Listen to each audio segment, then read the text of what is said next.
Good morning Telangana. నేను సంగప్ప. ఇలా పేపర్లో వచ్చినటువంటి ముఖ్యమైన వార్తలను చూసి వాటిని విశ్లేషిద్దాం. ఈరోజు అన్నింటిలో కూడా అతి ముఖ్యమైనది మొన్న లోక్సభలో ఆమోదం పొందినటువంటి అగ్రవర్ణాల్లోని పేదల కోసం పెట్టినటువంటి 10% రిజర్వేషన్లు కల్పించడానికి ఉద్దేశించినటువంటి 124వ రాజ్యాంగ సవరణ బిల్లు లోక్సభ ఆమోదం మొన్న పొందింది. నిన్న రాజ్యసభ కూడా ఆ బిల్లుకు ఆమోదం తెలిపింది. అన్ని పేపర్లు కూడా అదే వార్తని మెయిన్ బ్యానర్గా రాసినాయి. ఫస్ట్ V6 వెలుగు చూద్దాం. వెలుగు పెద్ద కులాల పేదలకు 10% కోటా, మోడీ సర్కార్ పాస్ అన్నటువంటి బ్యానర్తో ఆ వార్తను రాసింది. చారిత్రాత్మక బిల్లుకు ఆమోదం తెలిపిన రెండు ఉభయ సభలకి ఉపరాష్ట్రపతి తర్వాత రాజ్యసభ చైర్మన్ వెంకయ్యనాయుడు అభినందించారు. రెండు సభలకు అభినందించారు. ఆ ఫోటోను పబ్లిష్ చేసింది. తర్వాత అటు డిఎంకే ఎంపీ కనిమొళి దీన్ని తప్పుపట్టారు. దాన్ని కూడా ఫోటోతో ఆమె వాయిస్ని పబ్లిష్ చేసింది వెలుగు. మొత్తం 172 మంది సభలు ఉంటే 160 మంది దానికి సపోర్ట్ చేశారు, 7 మాత్రం వ్యతిరేకించారు. ఆ వార్త నేను అన్ని పేపర్లు తీసుకుని వెలుగు కూడా అదే హైలైట్ చేసింది.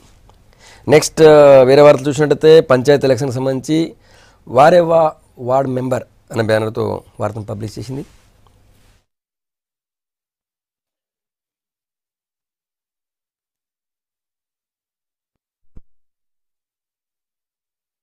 రిజర్వ్డ్ పంచాయతీలో ఆ సీటుకు ఫుల్ డిమాండ్ అన్న బ్యానర్తో ఉప సర్పంచ్ కోసం విపరీతమైన డిమాండ్ ఉంది రిజర్వ్ పంచాయతీలో అనేది స్టోరీ, అదొకటి హైలైట్ చేసింది. తర్వాత మండుతున్నది అంటూ కూరగాయల ధరలకు సంబంధించినటువంటి ఒక స్టోరీ కూడా పబ్లిష్ చేసింది వెలుగు. నెక్స్ట్ వేరే పేపర్ చూద్దాం. ఈనాడు చూద్దాం. ఈనాడు విషయానికి వచ్చినట్టయితే ఈనాడు నిన్న రాజ్యసభ ఆమోదం తెలిపినటువంటి 10% బిల్లుకు సంబంధించి పేదల బిల్లుకు పెద్దల ఆమోదం అన్నటువంటి బ్యానర్తో రాసింది. ఆర్థికంగా వెనుకబడిన వారికి 10% రిజర్వేషన్లు, పార్లమెంటులో ప్రక్రియ పూర్తి, 165 7 ఓట్ల తేడాతో సవరణలను తిప్పికొట్టిన రాజ్యసభ, రాష్ట్రపతి సంతకమే తర్వాయి అంటూ పబ్లిష్ చేసింది అని. తర్వాత అటు కేంద్ర న్యాయశాఖ మంత్రి, తర్వాత అటు కాంగ్రెస్ నుంచి senior leader Kapil Sibal supreme court న్యాయవాది, వీళ్ళిద్దరి వాయిస్ని కూడా పబ్లిష్ చేసింది. తర్వాత యాదగిరిగుట్ట మారింది ఇట్ట అంటూ యాదగిరిగుట్టకు సంబంధించినటువంటి యాదాద్రి ఆలయ నిర్మాణానికి సంబంధించినటువంటి ఫోటోని ఒకటి డ్రోన్ షాట్ ఫోటో పబ్లిష్ చేసింది. తర్వాత ఓటుకు కాదు పోటీకి అంటూ ఒక గ్రామంలో సర్పంచ్ ఎలక్షన్కి పోటీకి సంబంధించి ఎక్కువ మంది లైన్లో నిలబడ్డారు. ఆ వార్త ఒకటి ఫోటోతో సహా పబ్లిష్ చేసింది. సూర్యాపేట జిల్లా మోతే గ్రామ పంచాయతీకి సంబంధించిన ఫోటోది. వేరే పేపర్ చూద్దామా. ఆంధ్రజ్యోతి చూసినట్టయితే ఆంధ్రజ్యోతి 10 కా దమ్ గురితప్ప నరేంద్రుడి బ్రహ్మాస్త్రం అన్న బ్యానర్తో పబ్లిష్ చేసింది. ఆర్థిక బలహీన వర్గాలకు 10% కోటా, రాజ్యాంగ సవరణ బిల్లుకు పార్లమెంటు ముద్ర అంటూ పబ్లిష్ చేసింది. దానికి సంబంధించి అటు నమస్తే తెలంగాణ చూస్తే నమస్తే తెలంగాణ ఈబీసీ కోటా బిల్లుకు రాజ్యసభ ఆమోదం 165 7 ఓట్లతో, అంటే 7 ఓట్లు వ్యతిరేకంగా 165 సపోర్టుగా వచ్చినాయి. రాజ్యాంగ సవరణకు ఆమోద ముద్ర, అగ్రవర్ణ పేదలకు ఇక 10% రిజర్వేషన్ అంటూ పబ్లిష్ చేసింది ఆ వార్తని నమస్తే తెలంగాణ. ఇవి పత్రికల్లో వచ్చినటువంటి ముఖ్యమైన వార్తలు. ముఖ్యంగా అగ్రవర్ణాల్లో ఉన్నటువంటి పేదల కోసం కేంద్ర ప్రభుత్వం తీసుకొచ్చినటువంటి 10% రిజర్వేషన్ ఉద్దేశించి 124వ రాజ్యాంగ సవరణ బిల్లుకు అటు లోక్సభ రాజ్యసభ రెండు కూడా ఆమోదం తెలిపినాయి. దాని గురించి మాట్లాడదాం. మనతో బీజేపీ నుంచి సీనియర్ నాయకులు రఘునందన్ రావు గారు, తర్వాత ఎంబీసీ చైర్మన్ తాడూరు శ్రీనివాస్ గారు మనతో ఉన్న టీఆర్ఎస్ నుంచి. తాడూరు గారు, నిన్న రాజ్యసభ కూడా ఆమోదం తెలిపింది భారీ మెజార్టీతో, పూర్తి మెజార్టీతో 2/3 కంటే ఇంకా ఎక్కువనే సపోర్ట్ చేసిరు. ఎట్లా చూస్తారు? ఈ బిల్ నిజంగా అగ్రవర్ణ పేదలకు మేలు చేస్తుందా? కొన్ని వర్గాలు ఆందోళన చెందుతున్నట్టు వాళ్ళకి ఏమైనా నష్టం చేస్తుందా? ఆందోళనలు పక్క ఉంచి ఈరోజు ఆగమేఘాల మీద లాస్ట్ సెషన్లో తీసుకొచ్చినారు. సరే, ఈబీసీలకు ఎకనామికల్ బ్యాక్వర్డ్ క్లాసెస్కి ఒక 10% రిజర్వేషన్. సరే, మేము అడుగుతున్నది ఏంటంటే దాన్ని స్వాగతించినాము, బిల్ అయిపోయింది, పాస్ అయిపోయింది, ఇంకా దాని మీద పొలిటికల్ కామెంట్స్ అవసరం లేదు. రేపు న్యాయస్థానాలలో ఎవరైనా వెళ్తే ఉంటుందా, వీగిపోతుందా అనే చర్చ కూడా జరుగుతూ ఉంది. సరే, అవన్నీ చూసుకొని చేసి ఉంటారు. కేంద్ర ప్రభుత్వం అన్నాక వారికి న్యాయశాఖ మంత్రి ఉంటారు, వారికి అనేక మంది ఎక్స్పీరియన్స్డ్ ఎంపీస్ ఉంటారు, నాయకులు ఉంటారు, అవన్నీ చూసుకొని చేసి ఉంటారు. ఒకవేళ కోర్టులలో వీగిపోతే మాత్రం దానికి పూర్తి బాధ్యత కేంద్ర ప్రభుత్వమే వహించాల్సి ఉంటుంది. రెండోది, ఇక్కడ మేము అడుగుతున్నది ఏంటంటే, ఇదే తొందర, ఇదే డిమాండ్ అనేక రాష్ట్రాల నుండి వస్తూ ఉంది. ఉదాహరణకు తెలంగాణ రాష్ట్రం 12% బిల్లు 10% ఎస్టీలకు మన మైనార్టీలకు చేసి పంపించినాం. ఇది కాకుండా బీసీలకు చట్టసభలో రిజర్వేషన్ కావాలనే యునానిమస్ తీర్మానం కూడా చేసి పంపించినాం. వీటి మీద ఎందుకు మరి దృష్టి సారించదు కేంద్ర ప్రభుత్వం అనేది మా యొక్క ఆవేదన. ఈరోజు రాష్ట్రాలు కోరుకున్నట్టుగా రాష్ట్రాలలో ఇప్పుడు వీరు తీసుకొచ్చినటువంటిది రాష్ట్రాలకు కులాల యొక్క సంఖ్య, కులాల యొక్క గణన, రిజర్వేషన్ యొక్క సెటప్ డిఫరెంట్గా ఉంది. మద్రాసులో ఒక తీరు ఉంది, తెలంగాణ ఆంధ్ర విడిపోయిన తర్వాత ఒకలా ఉంది. సో తెలంగాణలో ఎస్సీ ఎస్టీ బీసీలు 90% వరకు ఉంటారు. మరి వీటి మీద మనం జనాభాకు అనుగుణంగా రిజర్వేషన్ తేవాల్సిన అవసరం ఉందని రాష్ట్రాలు కోరుతూ ఉన్నాయి. మరి వీటి మీద ఎందుకు దృష్టి సారించట్లేదు? ఇంకోటి, సరి అయిన ఎక్సర్సైజ్ చేసి తీసుకురావచ్చు కదా. ఈబీసీ ఇంత తొందరపడి ఆగమేఘాల మీద సెషన్లో తీసుకురావడము ఇవన్నీ కూడా చర్చకు తారితీస్తూ ఉన్నాయి. ఎందుకంటే ఇప్పుడు మహిళా బిల్లు ఉంది. మహిళలు ఒకవేళ మనం క్యాస్ట్, గ్రీడు, మనం ఇది లింగ్విస్టిక్ ఈ ప్రాంతాలకు అన్నిటికీ కాకుండా అతీతంగా మనం చేస్తున్నప్పుడు మహిళా బిల్లు మీద ఇంతవరకు ఇటువంటి ఎక్సర్సైజ్ చేయలేదు. సో ఇలాంటి బిల్లులు ఎందుకు మరి తొందరగా పాస్ అవుతాయి? కొన్ని బిల్లులు అటకెక్కించబడతాయి, ఎందుకు ఇంత డిలే అవుతుంది అనేది మనం ఆలోచించవలసినటువంటి విషయం మాత్రం ఉంది. రఘునందనరావు గారు, అన్ని రాజకీయ పార్టీలు ఇట్లాంటి రకరకాల క్వశ్చన్స్ ఇచ్చి చివరికి అందరూ సపోర్ట్ చేసింది. ఈవెన్ టీఆర్ఎస్ కూడా సపోర్ట్ చేసింది. సపోర్ట్ చేస్తూ మేము పంపించినటువంటి మా బిల్లులు మీరు ఎందుకు రాజ్యాంగ సవరణ చేసి పెట్టలేదని ఒకటి అడుగుతున్నారు సార్. దానికి చెప్పండి, నాకు వేరే క్వశ్చన్స్ ఉన్నాయి మీకు. దానికి టీఆర్ఎస్ అడిగిన ప్రశ్నకు పార్లమెంట్లోనే సమాధానం చెప్పినాం. భారత రాజ్యాంగంలో మతపరమైనటువంటి రిజర్వేషన్స్ లేవు, ఇవ్వడం కుదరదు అని చెప్పినాం. గిరిజనులకు సంబంధించి ఆ బిల్లుని సెపరేట్ చేసి పంపండి, ఆ బిల్లు మీరే ఒక జీవో ద్వారా దాన్ని అమలు చేయొచ్చు. మీరు పంపించినటువంటి బిల్లు లోపల కొన్ని అవకతవకలు ఉన్నాయి, రాజ్యాంగానికి వ్యతిరేకంగా ఉంది, దాన్ని సరిచేసి పంపండి అని చెప్పి రిటర్న్ పంపించినారు. అది సరిచేసి పంపించేస్తే మేము మా దగ్గర రావాల్సిన అవసరం లేకుండానే గిరిజనులకు రిజర్వేషన్ విషయం లోపల రాష్ట్ర ప్రభుత్వానికి ఎలాంటి ఇబ్బందులు లేకుండా అమల్లోకి వస్తుంది. భారతదేశంలో ఏ బిల్లు తీసుకొచ్చినా, ఏ సెషన్లో తీసుకొచ్చినా సంగప్ప గారు ఈ ఎన్నికలను గెలవడానికి తెచ్చిరు, ఆ ఎన్నికలను ఇదే బిల్లు 6 నెలల క్రితం తెచ్చినాం అనుకోరు సంగప్ప గారు. ఏమందరు రాజస్థాన్, మధ్యప్రదేశ్, ఛత్తీస్గఢ్లలో బీజేపీ పరిస్థితి బాగలేదు, గెలిస్తేందుకు తెచ్చిరు అనేవాళ్ళు. అంతకు 6 నెలల ముందు తెచ్చినాం అనుకోండి. కర్ణాటకలో ఎన్నికలు ఉన్నాయి కాబట్టి కర్ణాటకలో కాంగ్రెస్ని ఎదుర్కోవడం చేతగాక తెచ్చిరు అంటారు. అంతకు 6 నెలల ముందు తెచ్చిరు అనుకోరు. సొంత రాష్ట్రం గుజరాత్లో బలం లేదు కాబట్టి తెచ్చుకున్నారు అంటారు. విమర్శించాలని కూర్చున్నప్పుడు ఏదైనా విమర్శించవచ్చు. నిజంగా ప్రతిపక్షాలకి ఇంతకంటే ఎక్కువ ఏ బిల్లు మీద చర్చించారు సంగప్ప గారు? గత 5 ఏళ్లలో ఒక్క బిల్లు మీద ఇంత సుదీర్ఘంగా చర్చ జరిగింది చూపెట్టుండ్రి. ఈ మాత్రమైనా చర్చ జరిగింది ఈ బిల్లు మీద. ఎంపీలందరూ ఎంతో అంతో చిత్తశుద్ధితో కూర్చొని రాత్రి 10:30 దాకా కూర్చొని చిత్తశుద్ధితో చర్చించారు బిల్లు. ఏ బిల్లు మీద చర్చించారు? ఒక జీఎస్టీ మినహా గత 5 సంవత్సరాల లోపల ఏ బిల్లు గురించి ఇంత సుదీర్ఘంగా ఇంత పాజిటివ్గా చర్చలు జరిగినాయి పార్లమెంట్ లోపల? అన్నీ అవే ఆందోళనలు. దాదాపు 5 సంవత్సరాల లోపల నరేంద్ర మోడీ గారిని వ్యతిరేకించాలనే ఒకే ఒక భావన మినహా ఎందుకు ప్రతిపక్షాలు సమర్థించలేకపోయినాయి? ఈ బిల్లును ఎందుకు సమర్థించినాయంటే మెజారిటీ రాజకీయ పార్టీలు తమ తమ మేనిఫెస్టో లోపల ఎకనామికల్లీ బ్యాక్వర్డ్ క్లాస్కి రిజర్వేషన్స్ ఇస్తామని చెప్పి రాసుకున్నాయి. ఆఖరికి దళితులే నాయకులుగా ఉన్నటువంటి లోక్ జనశక్తి లాంటి పార్టీలు కూడా అగ్రవర్ణాల పేదలకు 15% రిజర్వేషన్లు ఇవ్వాలని వాళ్ళ మేనిఫెస్టోలో రాసుకున్నారు. ఇంకెవరు దీన్ని వ్యతిరేకిస్తారు? ఎందుకు వ్యతిరేకిస్తారు? సమయం, సందర్భం. దేనికి సమయం? ఆ మాత్రం చదువుకోకుండానే, ఆ మాత్రం ఎక్సర్సైజ్ చేయకుండా చేస్తారా? మీకు వాస్తవం చెప్తాను. మనోజ్ సిన్హా అనేటువంటి ఒక కమిటీ నేతృత్వం లోపల 2006లో పార్లమెంట్లో ఒక కమిటీ వేసిండ్రు. అగ్రవర్ణాలు ఉన్న పేదల స్థితిగతుల గురించి అధ్యయనం చేయమని చెప్పి దేశవ్యాప్తంగా 6 కోట్ల మంది వెనుకబడినటువంటి పేదల్లో ఉన్నటువంటి వాళ్ళు, వెనుకబడినటువంటి కుటుంబాలు ఉన్నాయని ఐడెంటిఫై చేసి 2009లో, if I'm not wrong, Manoj Sinha committee నాటి యూపీఏ 1 ప్రభుత్వానికే నివేదిక ఇచ్చింది. కాంగ్రెస్ పార్టీ తన ఎన్నికల మేనిఫెస్టోలో అగ్రవర్ణ పేదలకు రిజర్వేషన్స్ ఇస్తామని చెప్తుంది. కానీ తీరా 2009లో రెండోసారి అధికారంలోకి వచ్చినాక వారు మనోజ్ సిన్హా కమిటీని ఆచరణలోకి తీసుకురాలేదు. అదొకటే కాదు, ఉషా మెహ్రా కమిషన్ వేసింది కూడా యూపీఏ ప్రభుత్వమే దళితులలో ఏబిసిడి వర్గీకరణ కోసం. ఉషా మెహ్రా కమిషన్ కూడా ఆఖరికి దళితులను ఏబిసిడి వర్గీకరణ చేయాలని పార్లమెంటుకు నివేదించింది యూపీఏ 1 హయాంలోనే. దాన్ని కూడా చేయలేదు కాంగ్రెస్ పార్టీ. అంటే ఇతర ఏ రాజకీయ పార్టీలకు కానీ చిత్తశుద్ధి లేదు. ఉత్తర బిల్లులు పెట్టి మామ అనిపించుడు, కమిటీలు కమిషన్లు పెట్టి మామ అనిపించుడు. మిత్రుడు శ్రీనివాస్ గారు గమనంలోకి తీసుకోవాలి. 2014 పార్లమెంట్ ఎన్నికలకి ముందు ఫిబ్రవరి 3వ వారం లోపల తెలంగాణ బిల్లు వచ్చింది పార్లమెంట్కి. ఒక బిల్లు ఎప్పుడు తేవాలి, ఎందుకు తేవాలి అనేది కేంద్ర ప్రభుత్వం ప్రిరాగేటివ్. అది మాతోటి ఎందుకు చర్చించాలి, మీతోటి ఎందుకు చర్చించాలి, దానికోసం ఉండేవి ప్రతిపక్షాలు. ఏ బిల్లు ఎట్లా తీసుకురావాలి, దాని మీద చర్చ జరపాలి, దాంట్లో డీవియేషన్ ఏమైనా ఉంటే చెప్పుండ్రి, మేము సరిదిద్దుకుంటాం.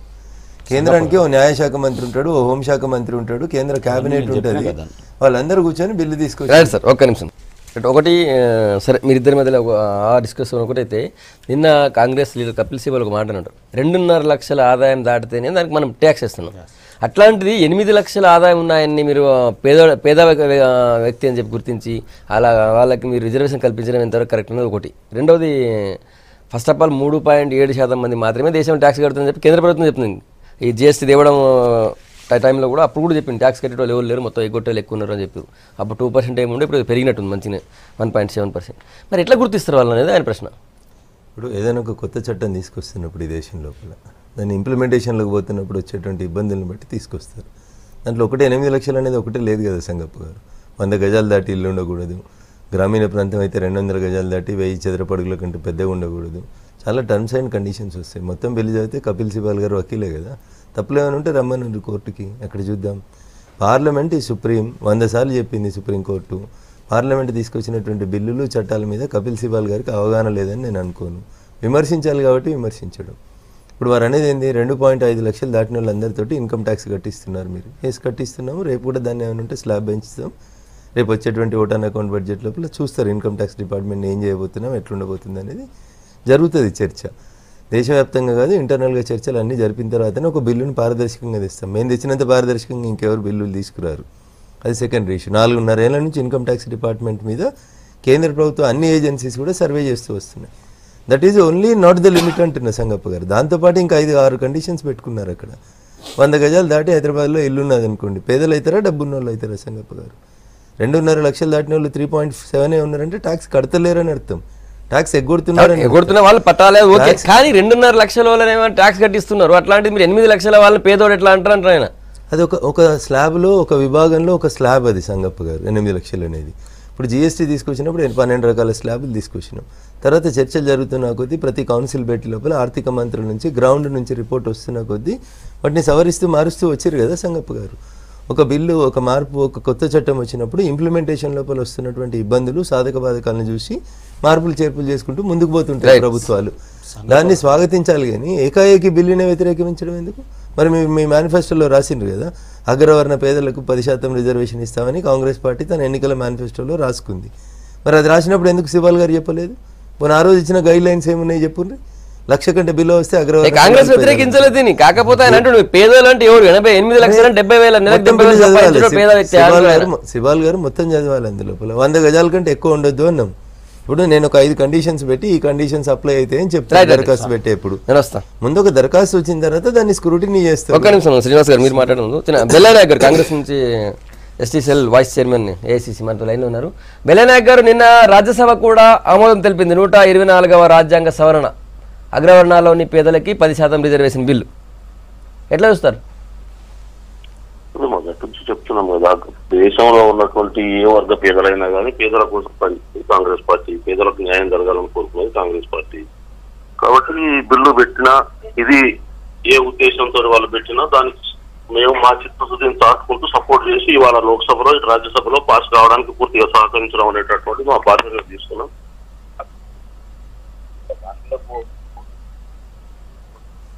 బెల్లనాయక్ గారు, మీకు సిగ్నల్ లేనట్టుంది. రైట్, మళ్ళీ కనెక్ట్ చేస్తాం మా వాళ్ళు. సంగప్ప గారు, సూటిగా ఇప్పుడు మనము బిల్లు పాస్ అవడం ఈబీసీలకు ఇవ్వాలా వద్దా అనే అంశం కాదు. ఇక్కడ మేము అడుగుతున్నది, బీసీలకు 2 లక్షలు లోపు ఇన్కమ్ సర్టిఫికేట్ పెడితేనే అనేక ప్రతిఫలాలు వస్తున్నాయి, క్రీమీ లేయర్ కూడా ఉంది. మరి ఈబీసీ వచ్చేసరికల్లా మీరు 8% ఇమీడియట్గా 8 lakhs పెట్టేసి 5 ఎకరాల పొలం పెట్టేసి, మరి ఈరోజు అటువంటిది మిగతా వర్గాలకు కూడా సేమ్ పెడితే సరిపోతుంది కదా. మరి ఇక్కడ మీరు క్రీమీ లేయర్ మీద ఎందుకు స్ట్రెస్ చేస్తారు? ఎందుకు మీరు 2 లక్షల రూపాయల కంటే అధికంగా ఉంటే ఇన్కమ్ ట్యాక్స్ పేయీకి లోన్లే ఇయ్యరు కదా, ఇటువంటి గవర్నమెంట్ బెనిఫిట్సే ఇయ్యరు కదా, ఇటువంటి బిలో పావర్టీ లైన్ కింద కన్సిడర్ చేయరు కదా. మరి బిలో పావర్టీ లైన్ మార్చాలి కదా, అన్ని వర్గాలకు ఈక్వల్ చేయండి.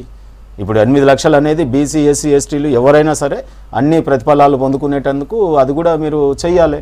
అటు అవి ఏవి చేయకుండా మీరు ఇవాళ బీసీ కమిషన్ బిల్ అప్పుడు ఎందుకు మీరు విప్ జారీ చేసిన ఎంపీలు గైరాజర్ అయినట్టు అంటే బీసీల మీద చిత్తశుద్ధి లేదన్నట్టే కదా.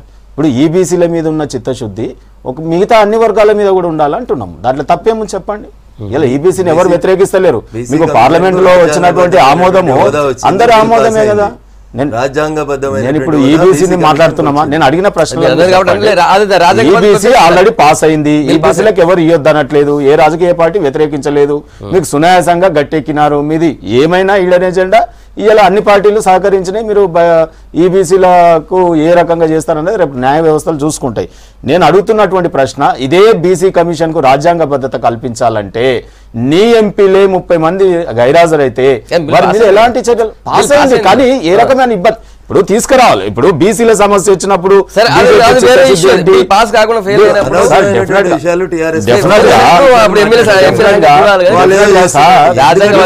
గుండె ఆవేదన ఆ రోజు మేము చాలా బాధపడ్డాం. పార్లమెంట్ లో ఇటువంటి బిల్స్ వచ్చినప్పుడు సునాయాసంగా పాస్ అవడం, ఎస్సీ ఎస్టీలకు అడగంగానే దాన్ని 12% ఎస్టీలది అడగంగానే మీరు పెండింగ్ పెట్టడం, ఇవాళ అనేక అంశాలలో పెండింగ్ పెట్టడం, అన్నిటి మీద ఉండాలి ఈక్వాలిటీ. బీసీ సంక్షేమ సంఘం జాతీయ అధ్యక్షుడు ఆర్ కృష్ణ గారు మనతో లైన్లో ఉన్నారు, లైవ్లో వచ్చారు. కృష్ణ గారు ఎట్లా చూస్తారు? నిన్న 2 సభలు, ఉభయ సభలు అగ్రవర్ణాల్లోని పేదల కోసం పెట్టినటువంటి 10% రిజర్వేషన్ బిల్లు కోసం తెచ్చినటువంటి 124వ రాజ్యాంగ సవరణకి ఆమోదం తెలిపినాయి. ఎట్లా చూస్తారు?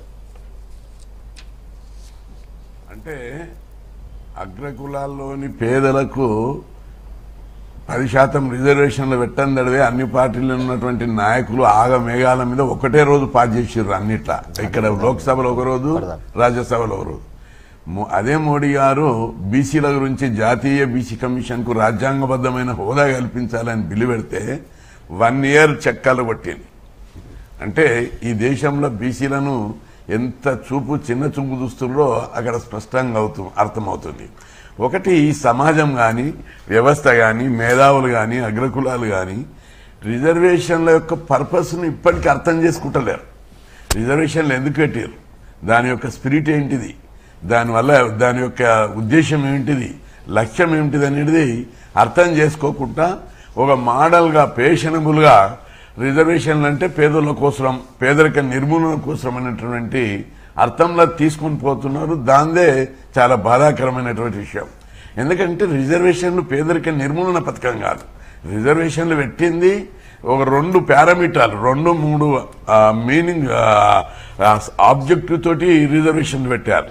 ఒకటి కుల వివక్ష, అంటే సామాజిక వెనుకబడతనం. ఏ కులాలకైతే సామాజిక వెనుకబడతనం ఉందో, కుల వివక్షతను ఎదుర్కొంటుందో, సమాజంలో అంటరానితనం, అస్పృశ్యతను, చిన్న చూపుని ఎదుర్కొంటుందో ఆ కులాలకు రిజర్వేషన్లు పెట్టాలనేది ఒక పాయింట్.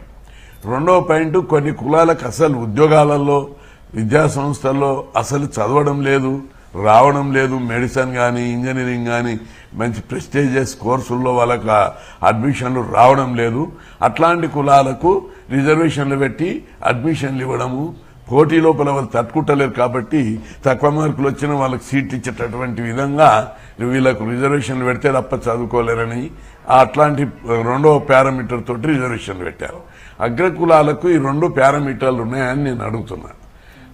2వది, ఎందుకంటే అగ్రకులాలకు కుల వివక్ష లేదు, సామాజిక వెనుకబడతనం లేదు. మరి ఈ 2 గ్రౌండ్లు లేనప్పుడు రిజర్వేషన్లు ఏ గ్రౌండ్ మీద పెడతారు?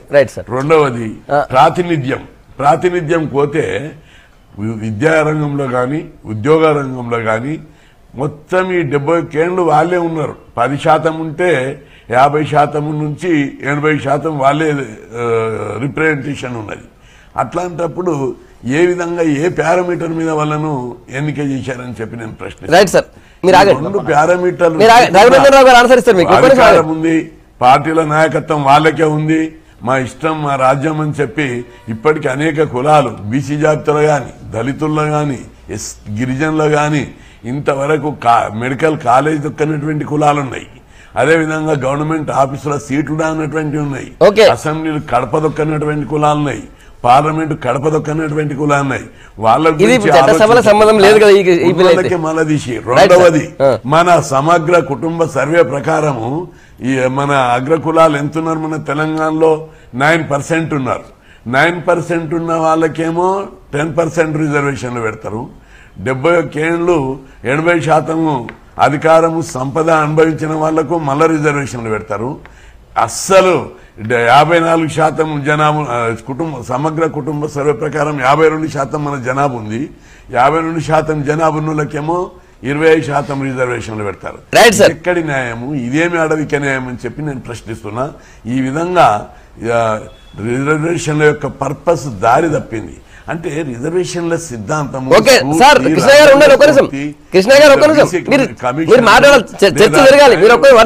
రిజర్వేషన్ల మీద ఇంతవరకు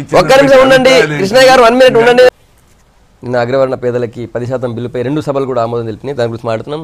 ఒకటి రఘునందరావు గారు చాలా సూటిగా ఆర్ కృష్ణ గారు అడిగారు, పేదరిక నిర్మూలన పథకం ఆ రిజర్వేషన్ అనేది ఒకటి. రెండోది కుల వివక్ష, సామాజిక వివక్ష నుంచి రూపుమాపేందుకు వాళ్ళకు సామాజికంగా సమాన స్థాయి తీసుకురావడం కోసం పెట్టినటువంటి ఈ రిజర్వేషన్లని రాజకీయంగా పేదరిక నిర్మూలన కోసం పేరు చెప్పి వాడుకుంటారు అంటున్నారు ఆయన.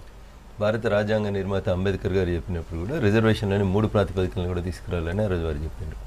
ఒకటి పేదరికము, 2 కులము, 3 సోషియో ఎకనామికల్గా ఉండడం లేదా పొలిటికల్గా ఉండడం అనేటువంటి అంశాన్ని కూడా తీసుకోవాలని చెప్పింది.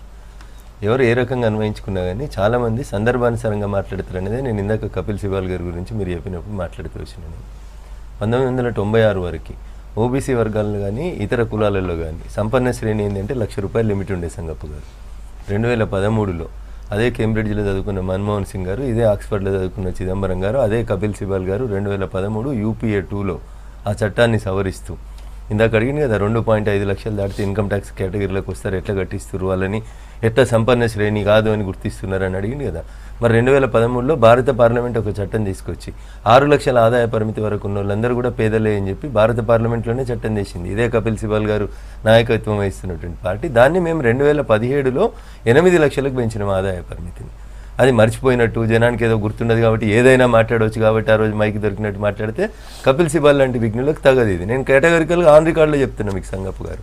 1996 వరకు ₹1,00,000 ఆదాయ పరిమితి ఉంచారు ఓబీసీ శ్రేణులకి. 2013లో మొదటిసారి దాన్ని కేంద్ర ప్రభుత్వం సవరించి 6 లక్షల పరిమితికి తీసుకొచ్చిండ్రు. తర్వాత 2017లో నరేంద్ర మోడీ గారు వచ్చిన తర్వాత దాన్ని 8 లక్షలకు పెంచడం జరిగింది. నేను ఒకటే అడుగుతా ఉన్నాను, ఇక్కడ పేదలకు జరుగుతలేదు, దళితులకు జరుగుతలేదు, బడుగు వర్గాలకు జరుగుతలేదు. సబ్కా సాత్ సబ్కా వికాస్ అనేది భారతీయ జనతా పార్టీ నినాదం. ఈ బిల్లు అందరికంటే చివరన వచ్చింది సంగప్ప గారు. గత 5 సంవత్సరాలుగా మేము చేసినటువంటి పనులు 5 కోట్ల మంది పేద దళిత మహిళలకి మేము సిలిండర్లు ఇచ్చినాం సంగప్ప గారు. ఎవరిని అడిగి ఇచ్చిండ్రు అంటే కేంద్ర ప్రభుత్వం ఐడెంటిఫై చేసింది పేదలు కాబట్టి వాళ్ళని అప్లిఫ్ట్ చేయడానికి తీసుకొచ్చి ఇచ్చినాం. వాళ్ళకి బ్యాంకు మెట్లెక్కని 30 కోట్ల మంది భారతీయులని బ్యాంకు మెట్లెక్కి ఇచ్చినాం. 1978లో బ్యాంకుల్ని జాతీయం చేసి పేదల్ని మర్చిపోతే 30 కోట్ల మందికి ఖాతాలు తీసుకొచ్చి ఇచ్చినాం. ఆటో డ్రైవర్ చచ్చిపోతే ఇప్పటికీ సహచర మిత్రులు చందాలు వేసుకునే దుస్థితి. సోషల్ సెక్యూరిటీ తెచ్చినాం. శ్రీనివాస్ గారు శ్రీనివాస్ గారు కేంద్ర ప్రభుత్వాన్ని అడగాల్సింది. అదే కపిల్ సిబాల్ 2013లో పార్లమెంట్ లో చట్టం తెచ్చినప్పుడు 6 లక్షల లిమిట్ అనేది పెడుతున్నాం, ఇది తప్పు అవుతుందని ఆ రోజు ఆర్గ్యుమెంట్ చేయాల్సింది ఉండే వకీల్ సాబ్. ఆ రోజు నీ నిజాయితీ కనబడేది. ఒక్క నిమిషం అయిపోలేదు. 12 రూపాయలు కట్టించి సోషల్ సెక్యూరిటీ తీసుకొచ్చినాం. ప్రపంచ దేశంలో ఏ చిన్న దేశం సబ్కా సాత్ సబ్కా వికాస్ చివరిన అగ్రవర్ణాల్లో ఉన్నటువంటి పేదల కోసం చేసినాం. దాన్ని ఎందుకు తప్పు పడతా ఉన్నారు?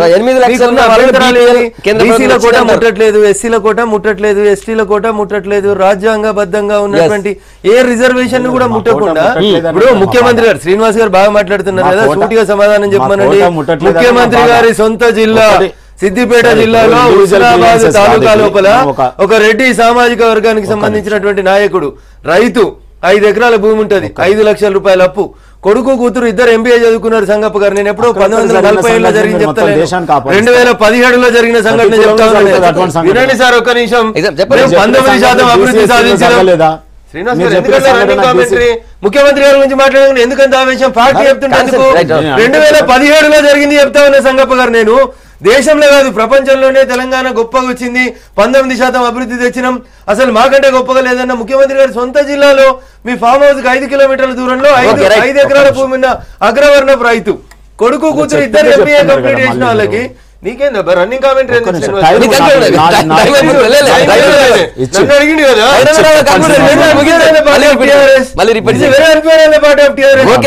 మాట్లాడుతుంటే మేము వినాలి. మాది మాత్రం దేశానికి తెలియదు, జిల్లాలో ఉండే తెలంగాణ మాత్రం ప్రపంచాన్ని చూడాలి. ఈ టైం దీనికే వేస్ట్ అయిపోతుంది. చెప్పండి తండ్రి గారు. ఒకటి సంగప్ప గారు, నేను అడిగినటువంటి ఏంటంటే ఇంత స్పీడీ మెజర్స్ మన ఆ వర్గాలకు చేస్తున్నటువంటి న్యాయం అన్ని వర్గాలకు జరగాలనేది మా యొక్క కోరిక. రెండోది చాలా సమస్యలు ఉన్నాయి, తేనె తుట్టె కదులుతుంది, కదిలిస్తే ఒక్క నిమిషం ఆగండి మీరు. అరే ఒక్క నిమిషం ఆగండి. పేదోళ్ళ కోసం పనిచేస్తున్నప్పుడు అగ్రకులాలు మీరు ఒక్క నిమిషం ఆగండి. ఇవాళ ఎంబీసీల అమ్మాయి ఒక అమ్మాయి పోతే పక్క కూర్చోట్లేదు. వాళ్ళకి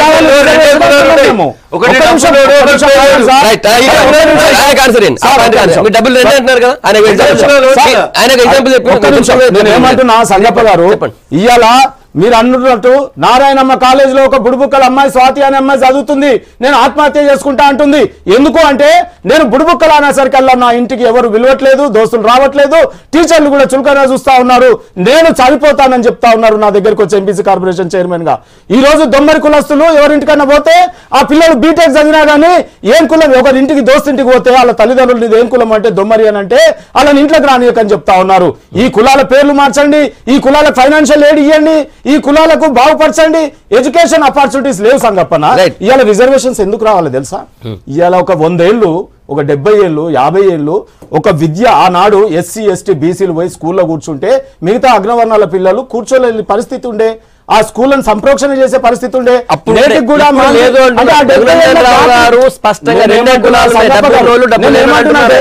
సంగప్పన ఇప్పుడు వారికి ఇచ్చింది వీరికి ఇచ్చింది చర్చ బ్యాలెన్స్ చేయడం కాదు. నేను అడుగుతుంది ఏంటంటే మాకు కావాలి, నేను ఏమంటున్నా అంటే ఆనాడు స్కూళ్ళకు పోవాలన్నా దేవాలయాలకు పోవాలన్నా ఈ వర్గాలకు లేవు కాబట్టి, అటచబిలిటీ ఉంది కాబట్టి, హేళనకు గురైంది కాబట్టి ఇప్పటికి కూడా ఊళ్ళల్లో ఓ చాగలోడా మంగళోడా కుమ్మరోడా అని కుళ్ళల్లో పేరు పెట్టి పిలుస్తా ఉన్నారు కాబట్టి అట్రాసిటీస్ జరుగుతూ ఉన్నాయి. కాబట్టి ఈ పిల్లలు వేరే అగ్రవర్ణాల పిల్లలు పెళ్లిళ్ళు చేసుకుంటే కూడా చంపడాలు జరుగుతూ ఉన్నాయి, మడ్డలు జరుగుతూ ఉన్నాయి. కాబట్టి ఇవాళ రిజర్వేషన్లు అనే అంశము ఒక ఆర్థిక ప్రతిపత్తి మీదనే కాదు, ఆర్థిక దీని మీదనే కాదు, వారికి ఫైనాన్షియల్ ఎయిడ్ ఇవ్వాలనుకుంటే ఏ రకమైన ఎయిడ్స్ ఇవ్వండి. కానీ మాజీ ముఖ్యమంత్రి మాంజీ గారు గుళ్ళోకి పోతే ఉత్తరప్రదేశ్ లో సంప్రోక్షణ చేసేటటువంటి రోజులు ఇవి. ఈ రోజులలో రిజర్వేషన్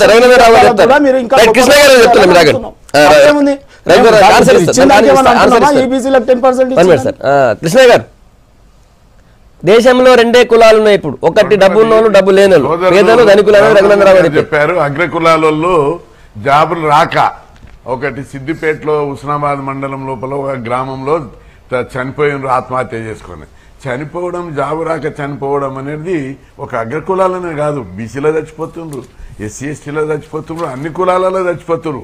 జాబు రాకపోవడం అనేది అన్ని కులాలకు ఉంది. ఇక్కడ పర్పస్ మనము దీన్ని చాలా సిద్ధాంతపరంగా శాస్త్రీయంగా చూడవలసినటువంటి అంశం. రిజర్వేషన్లు ఎందుకు పెట్టారు, దాని పర్పస్ ఏంటిది, ఆ పర్పస్ ఎట్లా డివేట్ అవుతుంది. రెండవది నేను సూటిగా అడుగుతున్నా, ఇప్పుడు కేంద్ర ప్రభుత్వం రాష్ట్ర ప్రభుత్వం అంటే ఇక్కడ కొట్లాడడం రిజర్వేషన్లు చాలా రోజుల నుంచి అమలు అవుతున్నాయి, ఇక్కడ ప్రాతినిధ్యం పెరిగింది. కేంద్ర ప్రభుత్వం లోపల లెక్కలు తీస్తే 54 లక్షల ఉద్యోగాలు కేంద్రంలో ప్రభుత్వ శాఖల్లో ప్రభుత్వ రంగ సంస్థల్లో ఉంటే మొత్తం బీసీ ఎస్సీ ఎస్టీలు కలిసి 15-16 లక్షలు లేరు. మిగతా 35 నుంచి 36 లక్షలు 37 లక్షల దాకా 38 లక్షల దాకా అగ్రకులాలు ఉన్నారు. అంటే 15 కేంద్రంలో 15%, రాష్ట్రంలో 9% ఉన్నారు అగ్రకులాలలో. కేంద్రంలో 15% ఉన్న అగ్రకులాలకు దాదాపు 70%, 65 నుంచి 70% ఉద్యోగాలు ఉన్నాయి. మరి దానికి కాదంటారా అని నేను అడుగుతున్నా. ఈ 71 సంవత్సరాల ప్రధానమంత్రి ఆఫీస్ తీసుకున్నట్టయితే మొత్తం అగ్రకులాల వాళ్ళే ఉన్నారు. రాష్ట్రపతి ఆఫీస్ తీసుకున్నట్టయితే 80% అగ్రకులాలే వాళ్ళే ఉన్నారు.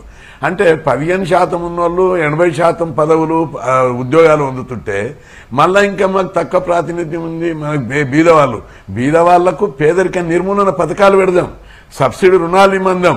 వాళ్ళ దానిలో కూడా పేదరికం, భారతదేశమే పేదరిక దేశం.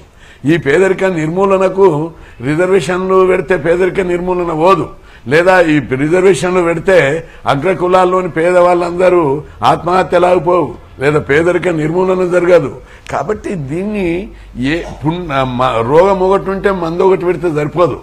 రోగానికి తగ్గ ట్రీట్మెంట్ మంది ఇవ్వాలి, మెడిసిన్ ఎట్లు ఇవ్వాలనేది ఆలోచించాలి తప్ప మేము రోగం ఉంది మీరు ఎవరు మాట్లాడద్దు, మేము ఇది ఇస్తాం మందు, ఇది సర్వరోగ నివారణి అని ఇది కూడా ఒక మెడిసిన్ అంటున్నారు. చూద్దాం ఒక నిమిషం సార్, 1 minute. రఘునందనరావు గారు ఇద్దరు కూడా ఇంతకుముందు తాడూరి శ్రీనివాస్ గారు తర్వాత ఆర్ కృష్ణ గారు చెప్పేది కుల వివక్ష ఉన్న దగ్గర కుల వివక్ష రూపుమాపడం కోసం పెట్టింది ఎన్ని ఎగ్జాంపుల్స్ అని వాళ్ళు చెప్పినారు.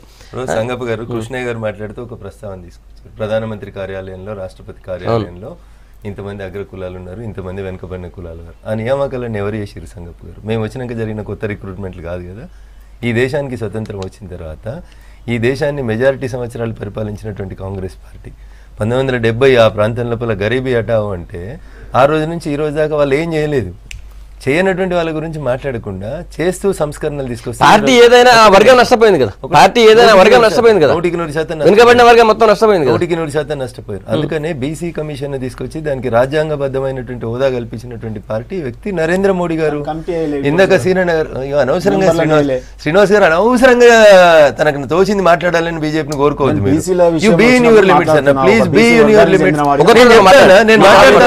నేను మాట్లాడుతా అంటున్నా కదా, మీరు చాలా మాట్లాడారు కదా, నన్ను సమాధానం చెప్పండి.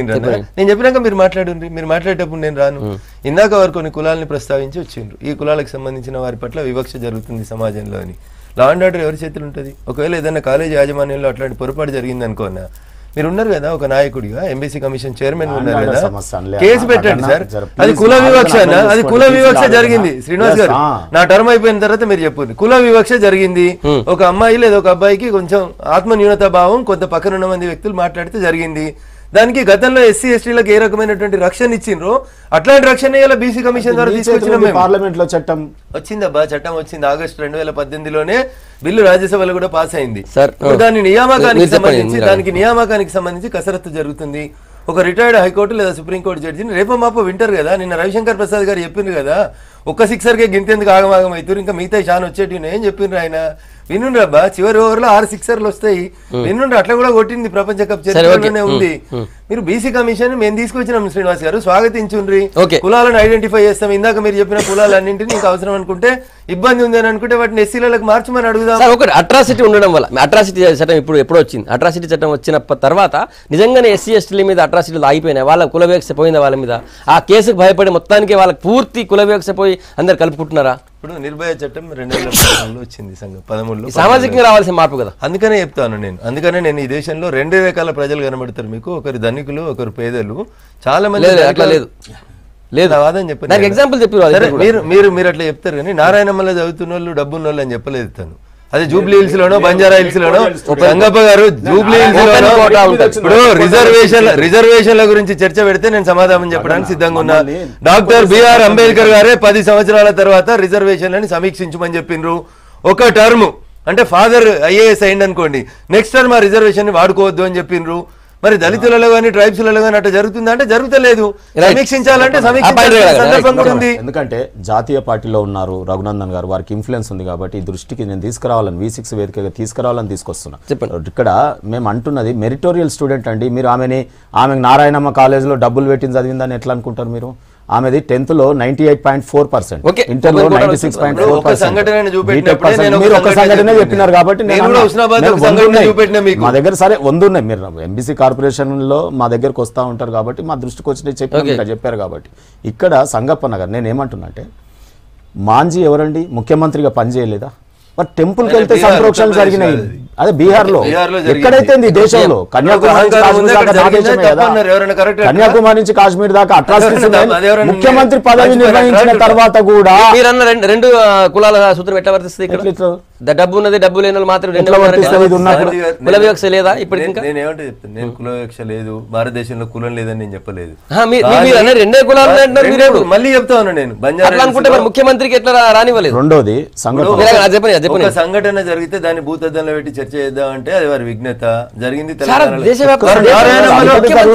అయితే నిర్ణయం చేయమంటావు దానికి. చేసిన శిక్ష ఏమంటున్నా? కుల వివక్ష లేదు అని కాదు, కుల వివక్ష తప్పు చేసిన రూపమాపడం కోసమే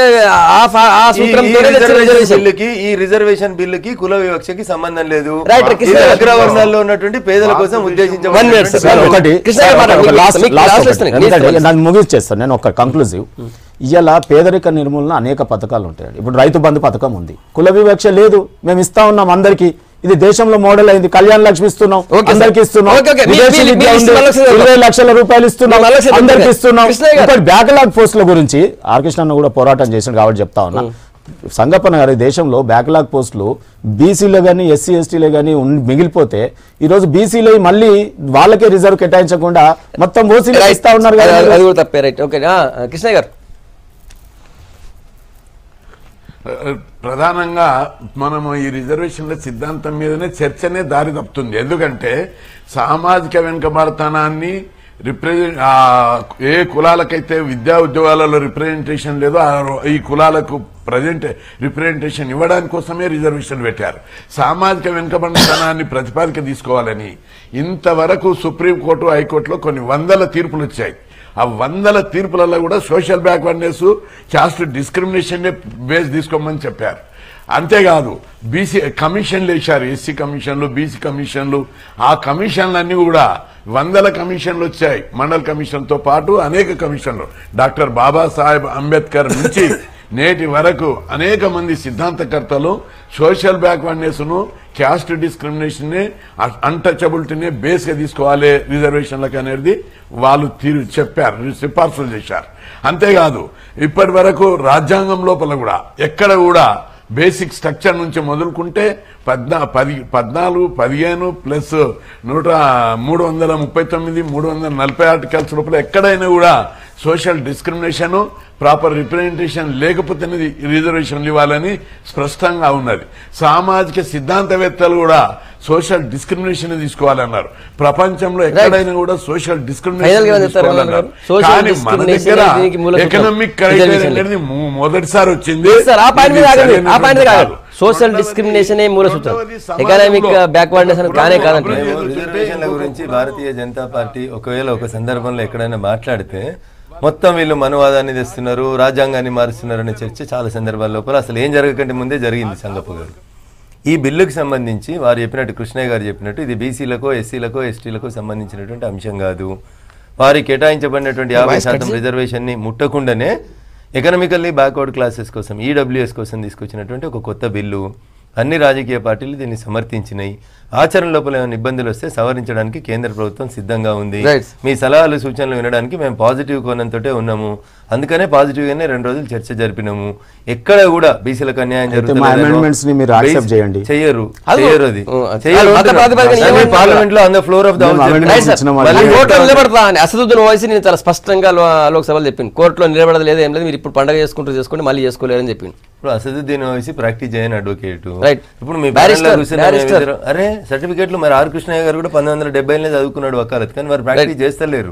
మేము ఇద్దరం ప్రాక్టీస్ చేసే వకీళ్ళమి. ఇందిరా సహాని కేసులో 1992లో 9 మంది జడ్జిలు కూర్చున్నటువంటి ధర్మాసనం చెప్పినప్పుడు 50% దాటించాలని అనుకున్నప్పుడు దానికి సరైనటువంటి కారణాలు చూపిస్తే రిజర్వేషన్ అని 50% దాటించడానికి అవకాశం ఉంది. 1992లో వచ్చినటువంటి ఇందిరా సహాని కేసులోనే 9 మంది జడ్జిల్లో 6 అభిప్రాయపడ్డారు. సంగప్ప గారు నిలబడుతుంది అంటారు కోర్టులో, లీగల్ స్క్రూటినీకి నిలబడుతుంది. ఖచ్చితంగా ఈ దేశ ప్రజలలో ఒక మార్పుని ఈ బిల్లు తీసుకొస్తుంది. సంపూర్ణ రఘునందన్ రావు గారు, తాడూరు శ్రీనివాస్ గారు, ఆర్ కృష్ణయ్య గారు, బెలానాయక్ గారు, గుడ్ మార్నింగ్ తెలంగాణ మీ ఏప్రిల్ చెప్పినందుకు. మళ్ళీ రేపు 10 కలుద్దాం. Stay tune.